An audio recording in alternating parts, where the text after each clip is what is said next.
Hello there, Leos. Welcome to your weekly tarot reading. So, as your general advice for both, your love spread and also the other spread that deals with other areas of your life, I feel like whatever advice you've been giving another person, and I feel like it's a constant, like over and over and over and over again, you're giving advice to another person, and they might not have listened to what you had to say. They might not have heeded your advice, but they might not feel like you're justified or you're the expert, so that they don't need to take your advice. This is the week where you're gonna get some type of a coming back. The person might be coming back and tell you just verbally or even non-verbally that you know what, you were right. I was wrong. I should have listened to your advice. They might say that outright, or if they're a little bit more proud or a little bit more defensive, they might say like, you were right, without further comments as to what exactly happened that made you believe that I was right. So I feel like you're going to get some confirmation in that arena.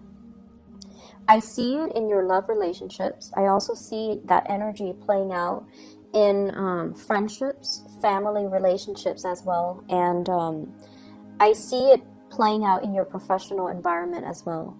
And I feel like the best strategy for you is to kind of just, stand there and look, okay, for this week.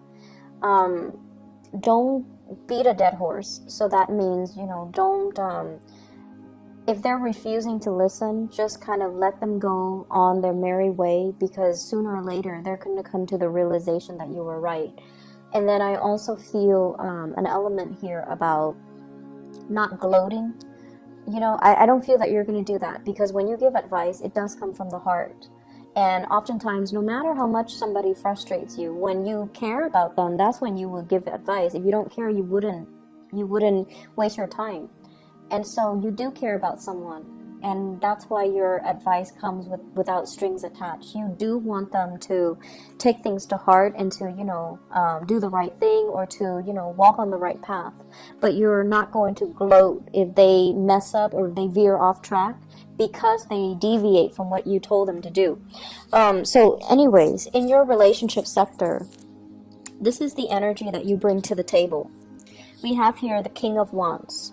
And this is a really, really strong energy that you exude for this week. This is somebody that knows how to prioritize. They know how to organize. They know how to get things done.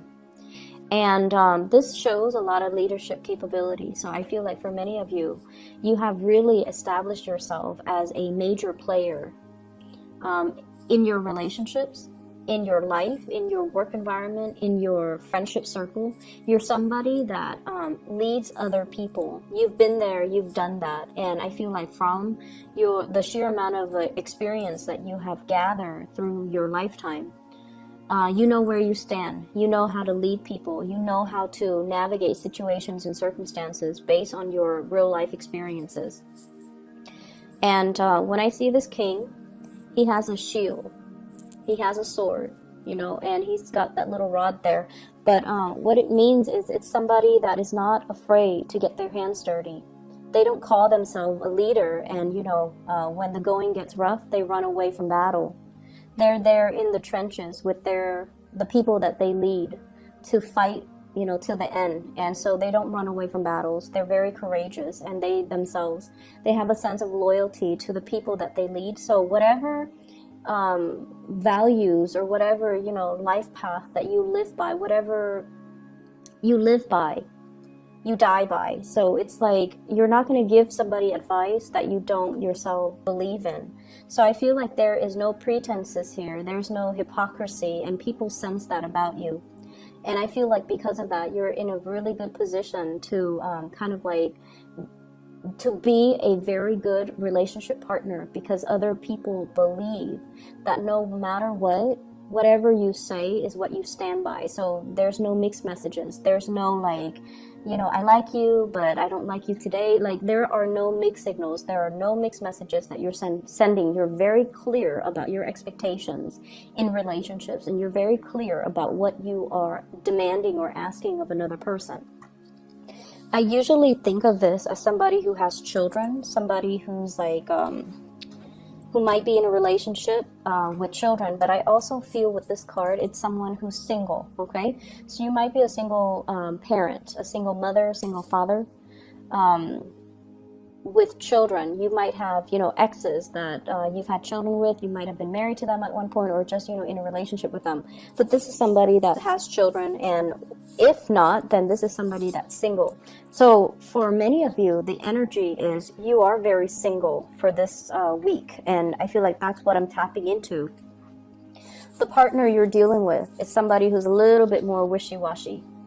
So their energy is prayer will make it all better. Let's not go out and get our hands dirty. Let's just sit in one place and pray. Pray for things to get better. Pray for improvement. Pray for opportunities. And I feel like your energy is in opposition to what your partner is dealing with here with the Judgment card. And I feel like, you don't mind getting your hands dirty. You do what needs to be done because it needs to be done. And you don't wait around for opportunities. You go and grab opportunities, or you go and scavenge and find opportunities. And I feel like in the love department, you take initiative and you're very clear about dictating, hey, this is what I'm looking for in a relationship partner. This is what I really want. And whereas the other person is a little bit more like, let's wait on things. Let's wait around. Let's wait for another day. Let's wait for the right time. Let's wait for the right circumstances. I feel like they're very, very unclear about what they want. They might even believe in, divine timing, and they might even believe in like things would just magically plop down and fall on their lap. And I feel like for some of you, you might be dealing with someone who you feel is not very practical or pragmatic. You feel like their heads are in the clouds, and they're really not manifesting and making things happen for themselves. And yes, the Judgment card is all about contact. There's communication back and forth between you and this person. But I also feel like you have given them advice. You have told them, you should do this, you should do that. And they're like, no, let's wait. Let me sort things out on my end. Or, let me just do this other thing. And they never get around to doing what they're supposed to, or they never get around to doing what you have advised them or counseled them on.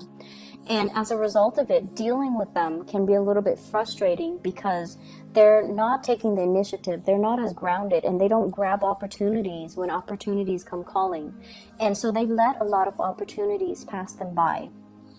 The interaction between you and your partner, I have here the Nine of Wands.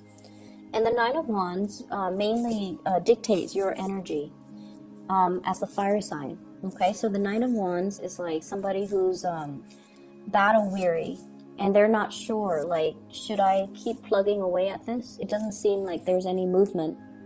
Or should I cut my losses and try to move away? And in the traditional Rider-Waite deck is that man with a bandage on his head, and he's got 9 rods, and he's kind of battle weary, and he's just kind of paranoid. What I feel though is you're assessing, you're being pragmatic. You're being like strategic as well. Do I plug away at this relationship? Do I continue giving them advice? Do I continue to, play the role of the father, even though they're supposed to be my relationship partner? Do I take on this maternal, take them under my wings and take care of them and just protect them? Or do I need to find myself another partner? So I feel like for some of you, single or not, you might have a love interest that's a little bit... they're just very different from you.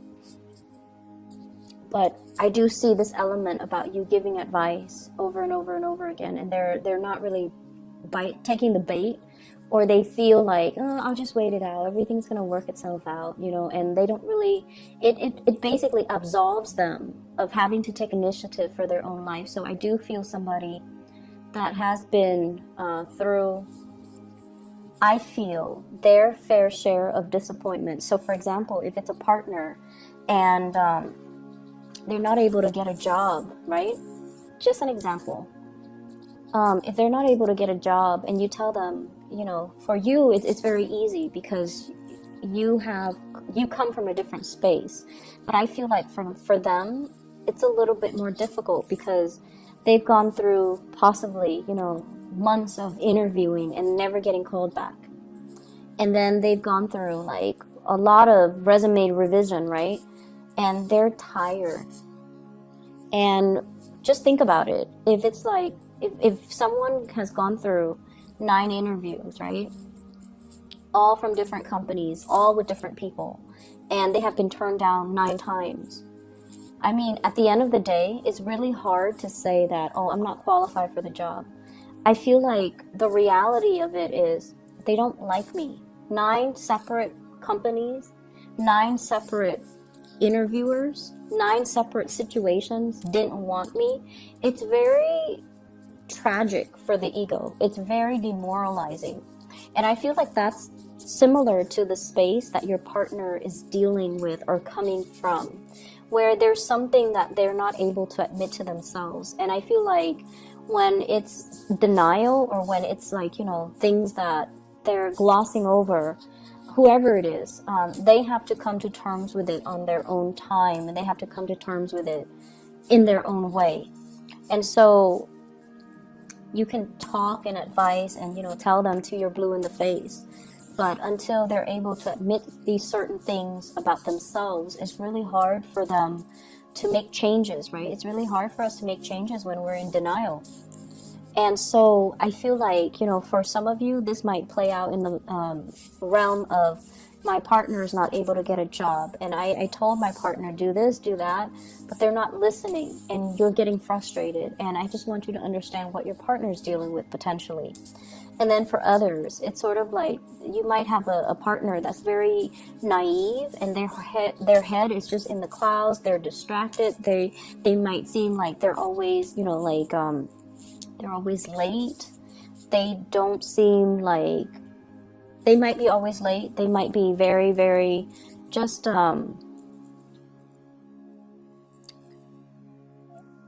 they might not be very affectionate. And time again, you told them, you know, I want more affection. I want things to change. I feel very much by myself, like I'm a single person, even though I'm dating you. And I feel, you know, like you tell them many, many times. And this might be the week where they come in and try to make some changes, okay? Because I feel like change is coming for you. So I have here this is the Knight of Pentacles.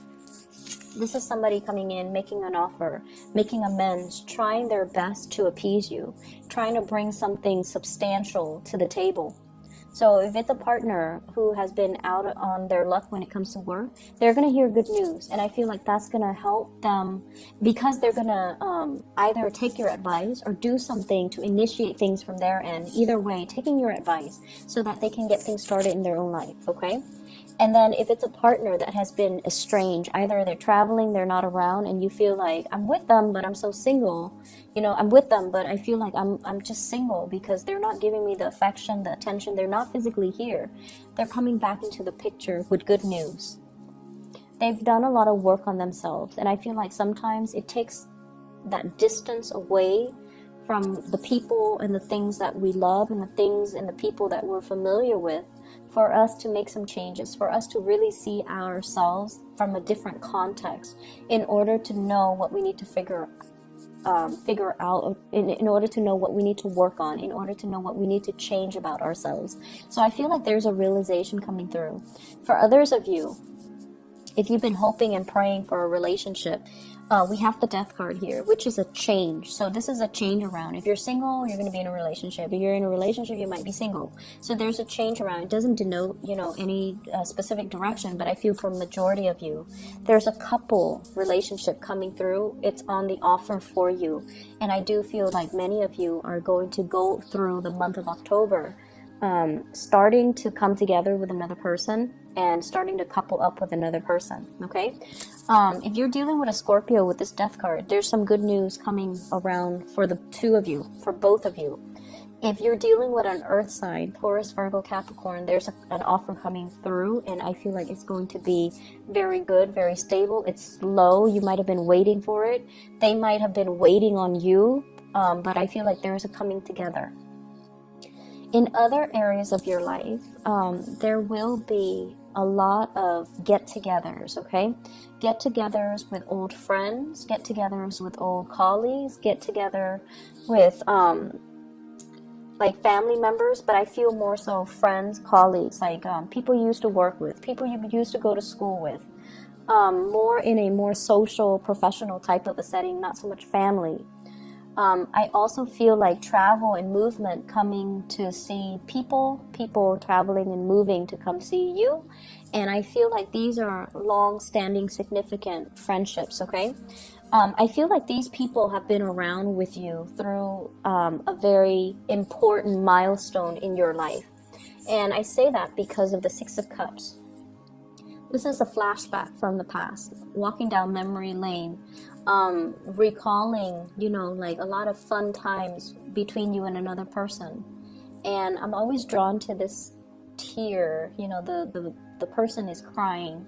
So it's like really good times to be had, reunions with other people, and it's linked up with the Three of Cups, which is social engagement, social outings, being the life of the party, and hearing really, really good news about the people that you've used to, hang around with, or hearing through the grapevines, like, oh, so-and-so is doing this, so-and-so is married, so-and-so has a baby, things like that. And I feel like it's a really, really nice, like, walk down memory lane.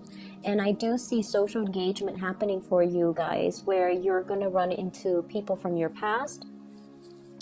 All are good people. I don't see, like, the past coming back to haunt you. And I feel overall you have so much career and achievements, and just positivity in your financial and professional sector, that sometimes when we don't want to go to high school reunions, or we don't really want to meet up with old friends if we feel like we haven't made it, right? So some of us, and I feel for you guys especially, the fixed signs, you, Scorpio, Taurus, and Aquarius, you want your career to speak for you. You want to be like, hey, the envy of the party.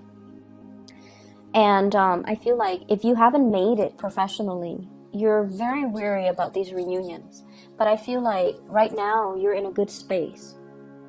You're where you need to be professionally. A lot of doors are opening for you.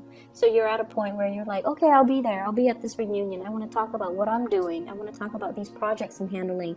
I want to talk about all my responsibilities that people entrust me with.